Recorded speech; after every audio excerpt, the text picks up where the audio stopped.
तो थोड़ा सा फॉर्मल सबसे पहले। प्रिय साथियों, आप सभी को स्वतंत्रता दिवस की हार्दिक शुभकामनाएं। आज 15 अगस्त है। यह दिन हमारा भारत लंबे संघर्ष और बलिदानों के बाद अंग्रेजों की गुलामी से आज़ाद हुआ। यह दिन सिर्फ इतिहास नहीं है, यह हमारे लिए एक प्रेरणा है, एक जिम्मेदारी है और आने वाली पीढ़ियों के लिए एक दिशा भी है।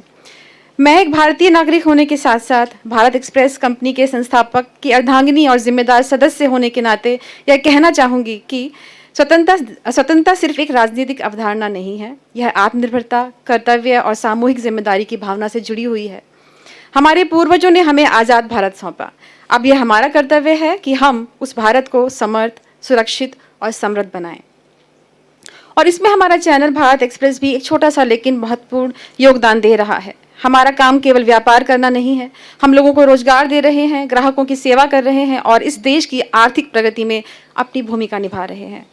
मैं यह बात गर्व के साथ कह सकती हूँ कि आप सभी की मेहनत, प्रतिबद्धता और ईमानदारी ने इस कंपनी को जिस मुकाम पर पहुंचाया है, यह न सिर्फ व्यापारिक दृष्टि से बल्कि राष्ट्र निर्माण के दृष्टिकोण से भी बहुत महत्वपूर्ण है। आज इस पावन अवसर पे मैं आप सबसे आग्रह करती हूँ कि आइए हम अपने काम में और अधिक उत्कृष्टता लाएं, ऑफिस के भीतर ईमानदारी और सहयोग की भावना को बढ़ावा दें और अपने आसपास के समाज में भी सकारात्मक बदलाव लाने का प्रयास करें। क्योंकि स्वतंत्रता का असली अर्थ सभी अभी पूरा होता है जब हम उसे सिर्फ अधिकार नहीं, एक जिम्मेदारी माने।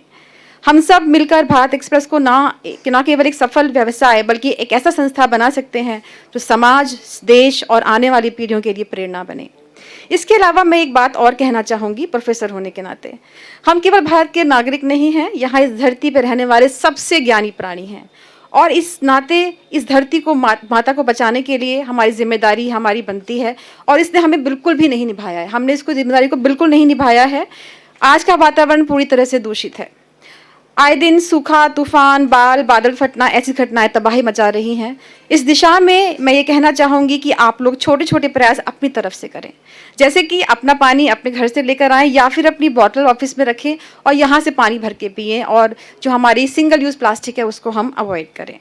कहीं बेकार में बिजली जलते देखें तो बंद कर दें, ये सोचकर कि मेरा पैसा नहीं लग रहा है, ओके, उसको हम लोग वेस्ट ना जाने दें। किसी भी प्राकृतिक संपदा को बर्बाद ना होने दें। नेचुरल रिसोर्सेज सीमित हैं, भले ही किसी के पास अनंत धन हो, तो हमें नेचुरल रिसोर्सेज की हमें रक्षा करनी है, उन्हें बचा के रखना है। हम भाग्यशाली हैं कि हमें स्वतंत्र भारत में जीने का अवसर मिला। अब ये हमारी जिम्मेदारी है कि हम उस भारत को और बेहतर बनाएं। जय हिंद, जय भारत।